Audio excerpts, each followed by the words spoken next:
మాట్లాడుతున్నారు. అట్లుంటదా కేసీఆర్ గారు మా అధినాయకుడు? విమర్శకు ప్రతి విమర్శ డెఫినెట్ గా ఉంటది.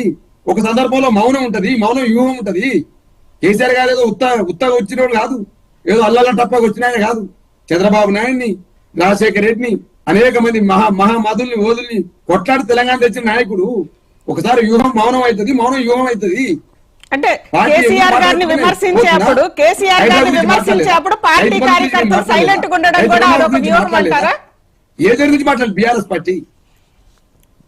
రైట్. ఎస్ బాలరాజు గారు.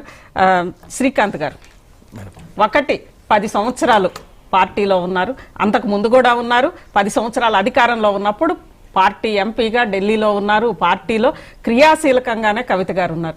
ఏ సందర్భంలో కూడా ఆమె మాట్లాడలేదు. అదేవిధంగా ఈవెన్ మహిళలకు సంబంధించి కూడా ఇప్పుడు జ్యోత్స్న గారు కానీ ఇందిరా శోభన్ గారు కానీ అన్నారు.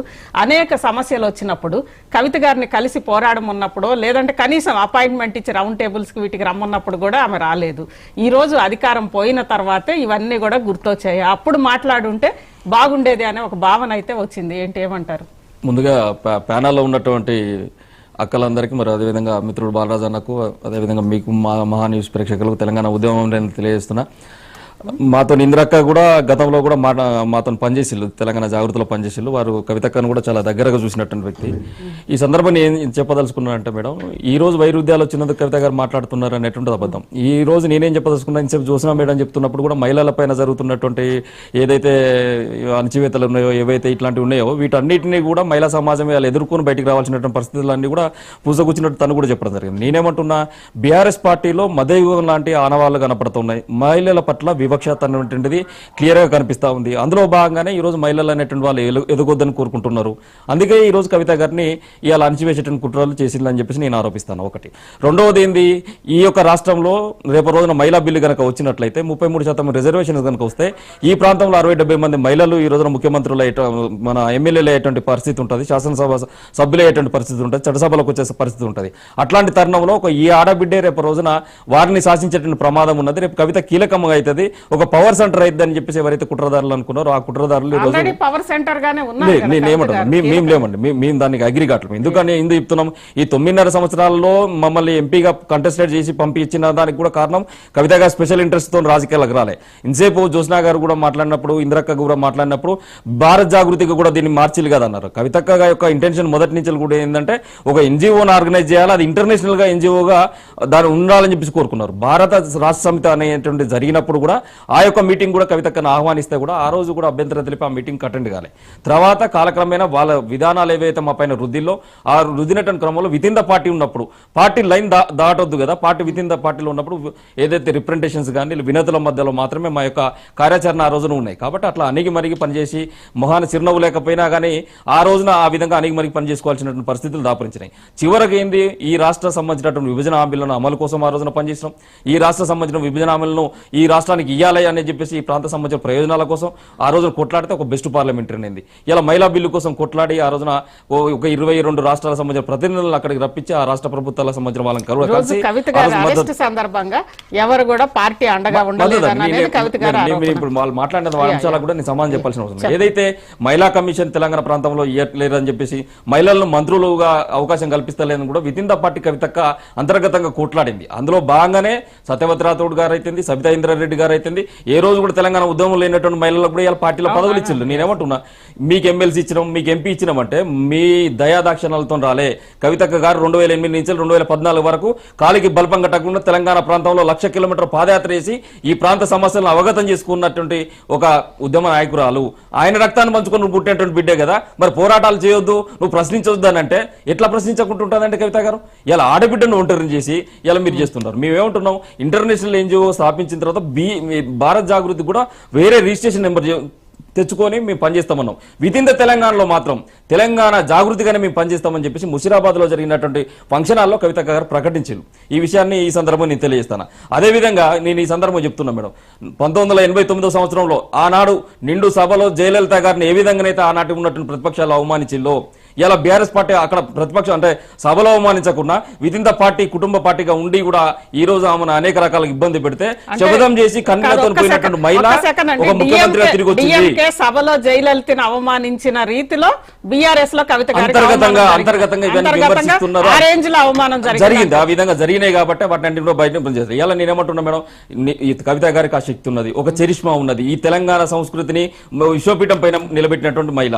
అట్లాంటి చరిష్మా కలిగిన నాయకురాలకి మా జనం బాట మీరు చూస్తూనే ఉన్నారు, జనం బాటలో అడుగడుగునా మాకు బ్రహ్మరథం పడుతూనే ఉన్నారు. కాబట్టి అట్లాంటి నాయకురాలకి ఈ రోజు తెలంగాణలో రాజకీయాలను శాసించగలిగినటువంటి శక్తి ఉన్నటువంటి మహిళ. కాబట్టి భవిష్యత్తు రాజకీయాలన్నీ కూడా కవిత గారి పైన డిపెండెడ్ అయి పనిచేసేటువంటి పరిస్థితి తెలంగాణలో ఖచ్చితంగా ఆ అనిశ్చితి తొలగించి కవిత గారు రేపు రోజున అధికారంలోకి వచ్చే విధంగా. జనరల్ గా ఏ పార్టీ అయినా ఎవరైనా అధికార పార్టీని టార్గెట్ చేస్తారు, కానీ ఈ రోజు కవిత గారు పూర్తిగా బీఆర్ఎస్ కి సంబంధించి మొత్తం, ఎందుకంటే బీఆర్ఎస్ పెట్టినప్పటి నుంచి ఇక తన ఇంట్లోనే బీఆర్ఎస్ పార్టీ, తన బీఆర్ఎస్ పార్టీనే తన ఇంట్లో ఉన్న పార్టీ, ఇంటి పార్టీ ఇంట్లో మనిషి అందులో ఇది లేదు అది లేదు అని అంటే ఇక బయట. మేడం నేనేమంటున్నా, ఒక్కసారి ఇది జూమ్ చూపెట్టండి. ఇవాళ మేడం శాసనసభలో కవితక్క గారు మాట్లాడిన తర్వాత ఇవాళ ఈ కటన్ అనేటువంటిది రిలీజ్ చేసిల్లో దీంట్లో మీకు స్పష్టంగా అర్థమవుతుంది. కవితక్క గారు చేసినటువంటి ఎలిగేషన్స్ ఏవైతే ఉన్నాయో బీఆర్ఎస్ పార్టీ నాయకులైనా కాంగ్రెస్ నాయకులైనా వాటి మీద సమాధానం చెప్పాల్సింది పోయి మీరు కాంగ్రెస్ షాడో, రేవంత్ రెడ్డి షాడో, లేకపోతే మీరు లిక్కర్ రానని ఇంకోటని డ్రామా క్వీన్ అని అసభ్యకరంగా ఒక మహిళ పైన వాడకూడనటువంటి పదాజాలతోని నా బిడ్డకు లిక్కర్ కేసుకు సంబంధం లేదని చెప్పేసి మీ ఆదినాయకుడు ఒకరొక ప్రకటించినప్పటికీ కూడా ఇంకా లిక్కర్ అనేటువంటి పేరు మీరు సంబోధిస్తున్నారంటే కేసీఆర్ గారి చేతిలో మీరు ఉన్నారా, హరీష్ రావు గారి చేతిలో మీరు ఉన్నారా? ఇలా పార్టీ మొత్తం కూడా హరీష్ రావు కబందాస్తాలు చిక్కుకపోయి ఉన్నది. కేవలం వర్కింగ్ ప్రెసిడెంట్ గా మాత్రమే ఈ రోజున కేటీఆర్ గారు ఉన్నారు తప్పితే పూర్తిగా పార్టీ మొత్తం కూడా హరీష్ రావు యొక్క కబంధస్థాలు. నేను అడుగుతున్నా మేడం, ప్రజా సమస్యల్లో ఎండగట్టాల్సినటువంటి ప్రతిపక్షం ఇలా అసెంబ్లీలో ఏదైతే ఒక విషయం మీద మాత్రం మీకు ఏమైనా లోపాలు ఉంటే, మీకు దానికి సంబంధించినటువంటి ఏమైనా విభేదాలు ఉంటే దాన్ని మాత్రం వాకౌట్ చేసిపోవాలి. ఇలా ఏదో అవమానం జరుగుతుందని చెప్పేసి ప్రజా సమస్యలను ఎండగట్టకుండా మీరు అసెంబ్లీ నుంచి పారిపోతారా? గన్ పార్క్ దగ్గర దీక్షలు చేసుకుని అసెంబ్లీ నుంచి పారిపోతారా? పార్టీ ఆఫీసులలో మీరు పవర్ పాయింట్ ప్రజెంటేషన్ చేస్తారా? మరి మిగతా సమస్యలు ఎవరు మాట్లాడతారు? అంటే అది అధినాయకుడి సూచన మేరకే జరుగుతుంది. కాదండి, అధినాయకుడు సూచన ఏం చేయలేదు, అధినాయకుడు సూచన ఏం లేదు. ఇదంతా డిప్యూటీ ఫ్లోర్ లీడర్ గా హరీష్ రావును పెట్టిన తర్వాత ఏకపక్ష నిర్ణయాలు జరుగుతున్నాయి. కేసీఆర్ గారి కండ్లకు గంతలు కట్టి ఈ రాజకీయాలు జరుగుతున్నాయి. కేసీఆర్ గారి కళ్ళ గంతలు కట్టి ఈ రాజకీయాలు చేస్తా ఉన్నారు. నిండు సభలను ఇలా వదిలిపెట్టి వాళ్ళ ప్రజల యొక్క ఏదైతే ఉన్నాయో వాటిని ఇలా వినిపించాల్సింది. ఒక చిన్న డౌట్ అండి, ఒక అసాధ్యం అనుకున్న తెలంగాణని సుసాధ్యం చేసి ఒక పార్టీ పెట్టి ఎక్కడ ఒక బక్క ప్రాణి ఈ రోజు ఇంత చేశాడని చెప్పి కేసీఆర్ గారే చెప్పుకుంటారు. దేశంలోనే ఒక సంచలనమైన అత్యంత తెలివైన వ్యూహాత్మకమైన రాజకీయ నాయకుడు కేసీఆర్ గారు. మరి కేసీఆర్ గారికి గంతలు గట్టి ఆ పార్టీలోనే ఇవన్నీ జరుగుతాయి అంటారా? 100% ఒక దశ ఉంటుంది మేడం, దేనికైనా ఒక దశ ఉంటుంది. ఇప్పుడు గద్ద అనేటువంటిది దానికి ముక్కు కొచ్చగా ఉన్నప్పుడు, దానికి ఏదైతే ఆరోగ్యంగా ఉన్నప్పుడు అది ఎంత దూరమైనా ఎగురుతుంది, ఎంతటి జీవనైనా పొడుచుకొని తింటది, అది సింహం లాగానే ఉంటుంది. తన సంబంధించినటువంటిది నేనేమంటా వయసు సహకరించకపోవడమో అనారోగ్య కారణాలు కేసీఆర్ గారు మౌనత శిఖరం దాంట్లో కాదనలేని సత్యం, అది దాన్ని ఎవరు కూడా కాదనలేని సత్యం. కానీ తన అనారోగ్యం సంబంధించినటువంటి విషయాలు, తన సంబంధించినటువంటి ఏవైతే ఇబ్బందులు ఉన్నాయో వాటి రీతే ఈ రోజు హరీష్ రావు గారు ముందుకున్నొచ్చు, ఇలా కేటీఆర్ గారు ముందుకు వచ్చారు. కానీ ఈ యొక్క రాష్ట్రంలో నేనేమంటున్నా మేడం, ఏదైతే ఆంధ్రప్రదేశ్ రాజకీయాల్లో ఎన్టీ రామారావు గారికి ఆ రోజున ఏ విధంగానైతే జరిగిందో అట్లాంటి పరిస్థితులు తెలంగాణలో పునరావృతం అవుతాననేటువంటి పరిస్థితులు కనిపిస్తా ఉన్నాయి. ఆ పరిస్థితులు పునరావృతం అయితే తెలంగాణ రాజకీయాలన్నీ కూడా కవితక్క చేతిలో ఖచ్చితంగా ఉంటాయనేటువంటి విషయాన్ని ఇలా గుర్తుపెట్టుకోవాలి బీఆర్ఎస్ పార్టీ. ఇలా మేము ఏమడుగుతున్నామంటే ఉద్యమకారులకు ఎందుకు న్యాయం చేయలేమని అడిగినాం. మరి ఉద్యమకారులకు ఎక్కడైనా ఒక 10 లక్షల రూపాయలు ఇచ్చిలా, సీఎం రిలీఫ్ ఫండ్ ద్వారానైనా 10 లక్షలు ఇవ్వండి అని చెప్పి కవిత గారు అంతర్గత వేదికల్లో కొట్లాడాలి కదా. మరి అమర్లా సంబంధించినటువంటి వాళ్ళు ఎవరైతే ఉన్నారో 1200 మంది బిడ్డలు అమరులు అయ్యాలని చెప్పేసి అనేక ఆత్మగౌరవ వేదికలలో మనం చెప్పినాం కదా. ఎంతమంది బిడ్డలకు మనం ఇంటికి ఒక ఉద్యోగం ఇచ్చినాము, ఎంతమంది బిడ్డలకు మనము వాళ్ళకు ఎక్స్గ్రేషియా ప్రకటించడమో ఇలా సమాధానం చెప్పగలుగుతారా? ఇలా 250 గజాలు జాగిస్తున్నాం. అదే ఉద్యమ పార్టీగా ఉండి ఈ రాష్ట్రాన్ని సాధించినటువంటి ఈ పార్టీ ఎందుకు పని చేయలేకపోయింది? నియోజకవర్గానికి ఒక 1000 మంది వెళ్ళారు కదా. ఇలా ప్రతి జిల్లాలో ఒక 10 ఎకరాల భూమి ఇలా విద్యార్థి నాయకులకో లేకుంటే యువజన నాయకులకో ఎందుకు కేటాయించట్లేరు? కాబట్టి వీటన్నిటికీ ఇవాళ తెలంగాణ సమాధానం చెప్పాలి. అందుకనే మేము ఏమంటున్నాం, సామాజిక తెలంగాణ నిర్మాణం జరగాలి, భౌగోళిక తెలంగాణ మాత్రమే వచ్చింది తప్పితే సామాజిక తెలంగాణ అనేటువంటి జరగలేదు. ఈ సామాజిక తెలంగాణ ఏదైతే కొన్ని వర్గాలు ఏవైతున్నాయో ఆ వర్గాలన్నీ కూడా కనీసం వార్డు మెంబర్లు కూడా కాలైనటువంటి కులాలు కూడా ఉన్నాయి. కాబట్టి ఎంత అవకాశం అయితే ఆ కులాలకు ఉంటుందో అంత అవకాశం చట్టసభలు కూడా ఆ కులాలకు రావాలంటే సామాజిక తెలంగాణ నిర్మాణం జరగాలని చెప్పి కవిత గారు కోరుకుంటున్నారు. నేను అంటున్నా కదా, రేపు రోజున మా బాలరాజన్న ప్రాతినిధ్యం వహించేటువంటి ఆ నల్గొండ ఉమ్మడి జిల్లాల నుంచి కూడా మీ దగ్గర కూడా రెడ్ల పోకడ ఎక్కువ ఉన్నది.